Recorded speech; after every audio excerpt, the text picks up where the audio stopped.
Thank you for tuning in to the Law Nation Film Session as we take a deeper look at the first two drives of the Dallas Cowboys against the Philadelphia Eagles. Of course, we understand Ezekiel man Elliott is a beast, and he's the one that's supposed to be able to elevate this particular team, especially in the pinch. But let's look back at all of the film, and I'm going to give you guys my observation of Ezekiel Elliott. Of course, when you look at the first play here, you see that they're going to load the box. They're going to have the single high safety look, and Ezekiel Elliott, he's the guy that must hit the hole and smash on right on in there. And his decision making as relates to a running back, we will see that he sometimes stutter. You don't actually hit the hole with full speed. And that's not me hating on Ezekiel Elliott. We see the hole is there. The offensive line did their job.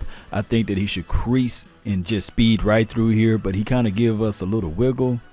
He tried to give us a little wiggle right here, cut back inside and try to straighten it back up, but that redirection far as speed is just not there, Cowboy Nation. And that's what you're going to see through the series of Ezekiel Elliott run for the 2020 season. It could be a situation that he's nagging an injury, something of those things there. And this is a good end around right here. And CeeDee Lamb is able to get some yards off of it. But when we look back at it, of course, they're going to load the box. They're going to keep everything inside. They are saying to themselves, DiNucci, the rookie, beat us on the air. You know, we're going to give you the one-on-one onto the outside.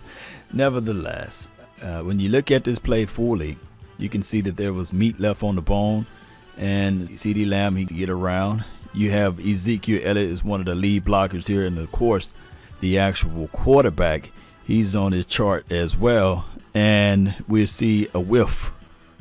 One-on-one. If Ezekiel Elliott land this block, he actually just missed. I praise Ezekiel Elliott for his blocking ability, and he just missed on this guy.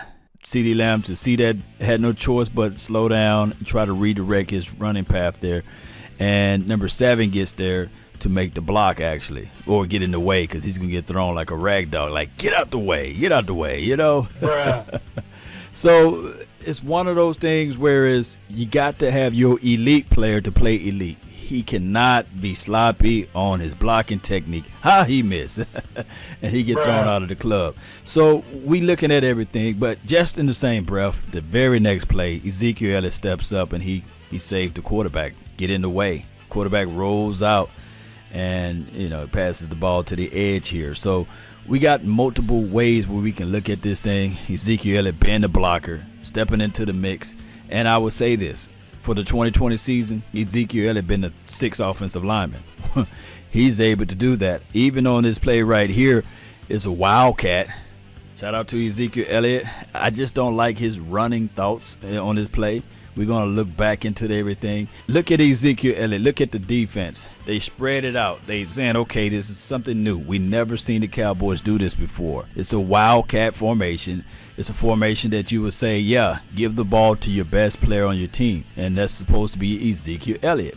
As we look at the play breakdown, the formulation of everything, all I want Ezekiel Elliott to do is stop cutting back.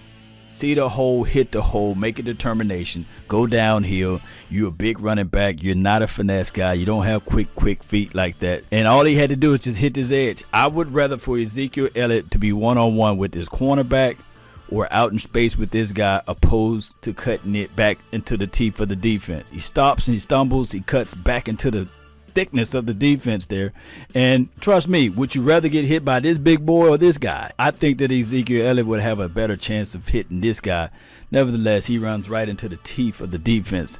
And there's number 97, whoever else is on that line. Let's play this play full speed, and then we'll rewind and look at it again. Cut to the outside, Zeke. Why are you cutting back inside? You had no reason to cut back inside. Now, the snap was not that great. Snap, he does a great job of catching the ball with one hand. That's cool or what have you. You got outside right here. Just crease it onto the outside. Keep onto the outside. There's no way for you to cut back inside. You got all this trash in here. You got 91 being blocked. You got 50 right here. You got 57 that's going to be free. You got this guy who can't hold up to save his life. All you got to do is keep creasing. You got the guy right here. Why would you cut back inside? I would never think that Ezekiel Elliott would have poor vision off of this particular play. And he cuts right back inside. He's saying, okay, 57 and 97, I want you guys to get your tackles in. and he meets them. He shouldn't cut back inside. Should have stayed on to the outside there. And that's just what we see. When I look at this film, I see that this guy right here completed 15 passes out of shotgun. I think that they should have kept the young quarterback in shotgun formation wide law because he can spread out the defense. He can see the defense. On top of that, they're giving him a traditional single high safety look. And I would trust the young quarterback in a spread type of style of offense so that he can see what's coming. You know that this guy can't read defenses like that. Why keep putting him under center? Nevertheless, good job by Ezekiel Elliott finding the person that's coming free to step in and put his body on the line. Like I said, he's the 6th offensive lineman. Great job by him. But when you give this kid time, he can pick out and find the wide receivers. I think that these wide receivers can find the open spot in the zone, and he can hit them up for these type of yards. That's what, a 12-yard pass. Not bad at all for a rookie. Ezekiel Elliott, great job of picking up the block right there, and good release of the ball for DiNucci. We have to think better. We have to play and call plays better.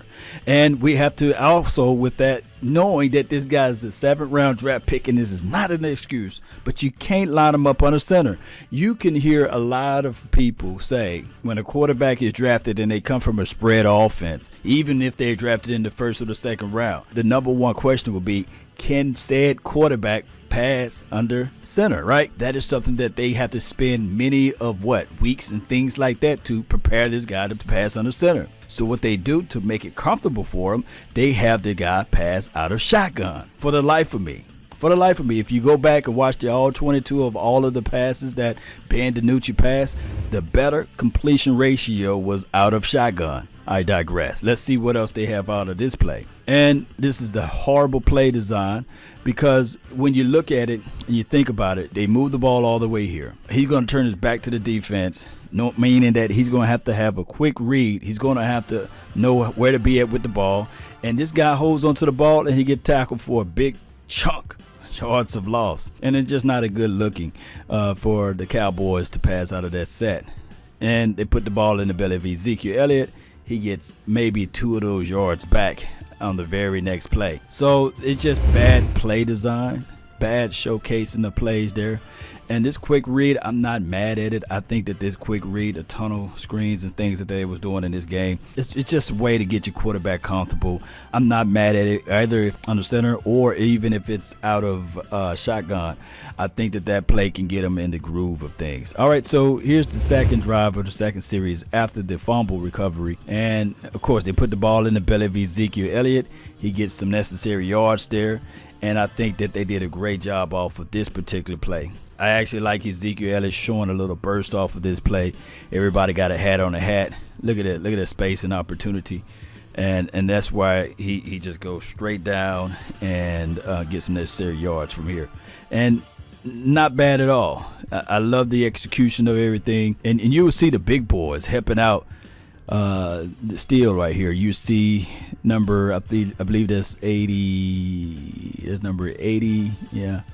Yeah, just here you go. I know he came into the scene there, and he's going to do a great job on down blocking. Watch, he's going to down block on number 55. Down block.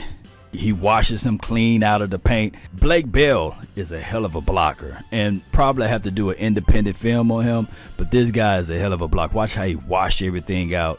And you're going to see just space and opportunity for Ezekiel Elliott to get massive amount of yards. He got tons of separation. You got a great play design. Shout out to Kellen Moore on this particular play. We got to give him some type of flowers for this one. And Ezekiel Elliott against 3. And my thing is, instead of and jobbing right here, power down in, make 21 feel it. But he stumbles and he actually falls before they actually make the tackle.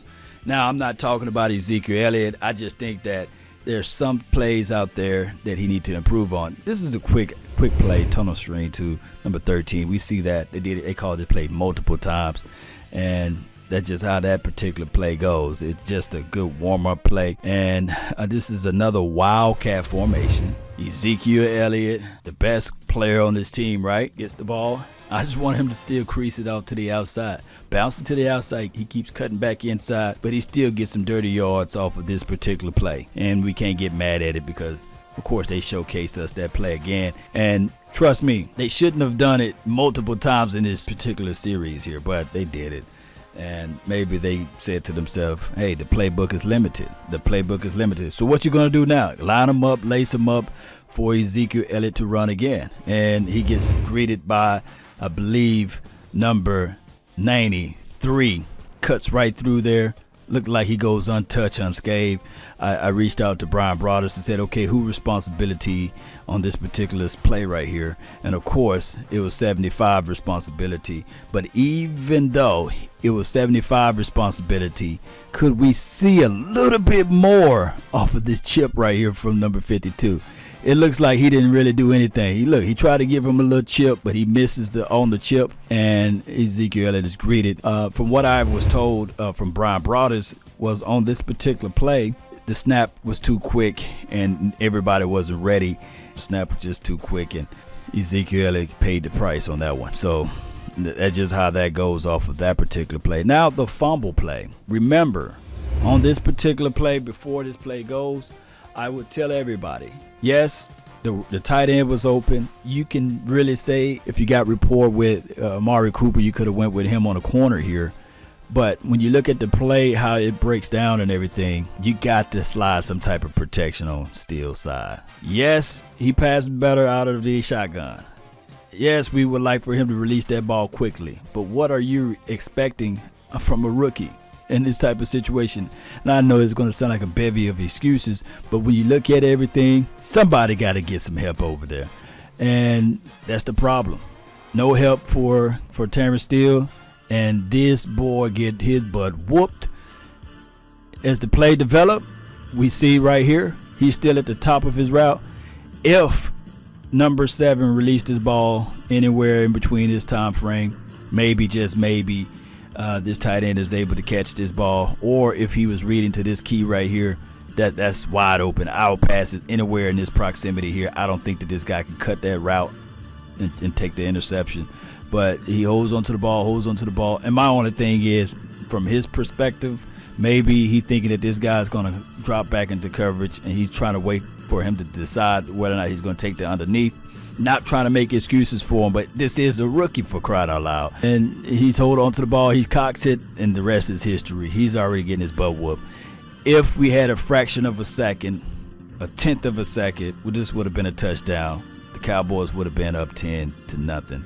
And that's what you get right there. Cowboy Nation, I don't know what else to say about this team. I don't know what else to really draw up and put out there. I do know that there's going to be a plethora of people saying, hey, this guy suck. He should be on the next train out of here, or the next plane out of here, or the next bus out of here. Don't even give him the bus. Tell him to walk out of here, basically. Let him walk, basically. I just look at it the way anybody else should look at this, is that this was this kid's first game.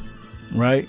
And it was against the Philadelphia Eagles, who front four is no one to sneeze at. Now, on top of that, the play design, the play calling for the first 2 drives in series, it was creative, but I think it was just a little too creative. I think that they should have went with more of a shotgun formation. The kid completed 15 passes, I believe, in shotgun, and they were not like these dink and dunk passes. I think that he's more comfortable in the shotgun formation. I also think that heading into the next week, we should put the kid back out there. If you're trying to win, then that's a different story. But if you're trying to develop, that's a different story as well. So if you put Cooper Rush out there, are you trying to develop Cooper Rush, you see?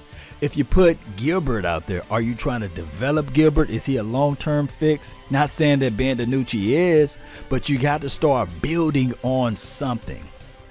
That's my thoughts on that. You got to start looking at it like, hey, I'm building on DiNucci, or I'm building on this guy.